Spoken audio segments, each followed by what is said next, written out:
இந்த நேரத்தில் நம்மோடு காங்கிரஸை சேர்ந்த திரு தங்கபால் அவர்கள் இணைப்பில் இருக்கிறார். வணக்கம் சார். மகாராஷ்டிராவில் ஒரு மிக மோசமான தோல்வியை நோக்கி பின்னடைவை சந்திச்சிருக்கு அப்படிங்கிற ஒரு விமர்சனம் முன்வைக்கப்படுது. இதை எப்படி பார்க்குறீங்க? மகாராஷ்டிரா தேர்தலில் காங்கிரஸ் கூட்டணி பின்னடைவை சந்திச்சதுக்கு என்ன காரணம் நினைக்கிறீங்க? தேர்தல் வெற்றி தோல்வி என்பது இயற்கையான நடக்க ஒன்று தான்.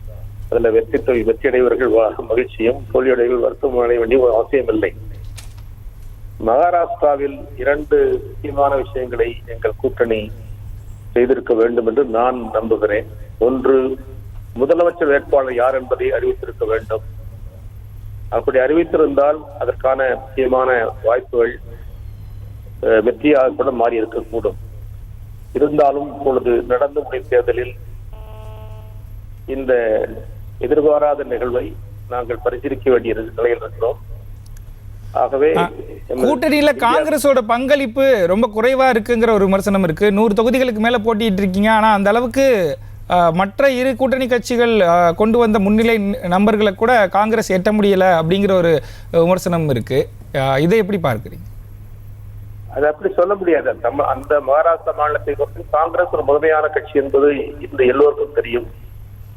அதிக இடங்களில் போற்றுவதற்கு காரணம், நாங்கள் நாடாளுமன்ற தேர்தலில் பெற்ற வெற்றியின் அடிப்படையில் எங்கள் கூட்டணி தலைவர்கள் கூடி இணைந்து வெற்றி வாய்ப்புள்ள இடங்களை பகிர்ந்து கொண்டோம். அது ஒன்று.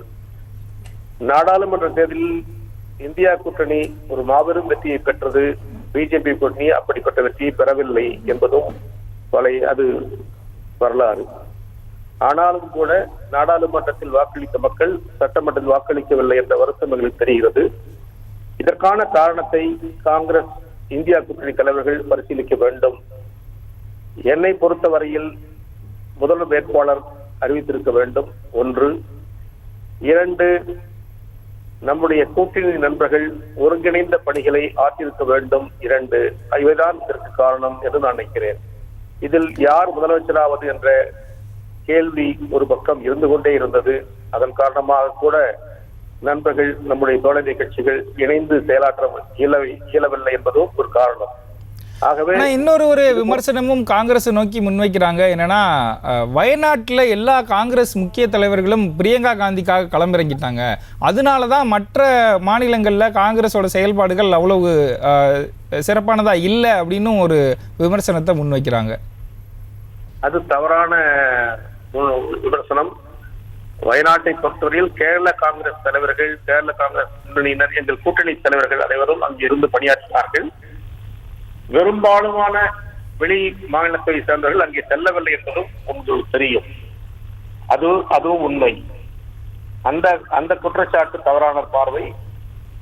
எங்கள் இந்த பின்னடைவுக்கு காரணம், நான் ஏற்கனவே குறிப்பிட்டபடி முதல் வேட்பாளரை அறிவித்திருந்தால் அதற்கு ஒரு வித்தியாசமான நிகழ்வு வந்திருக்கும். 2, யார் முதல்வர் என்ற ஒரு கேள்வியை 3 கட்சிகளுமே முன்வைத்துக் கொண்டிருந்தது. அதையும் பார்க்க வேண்டும்.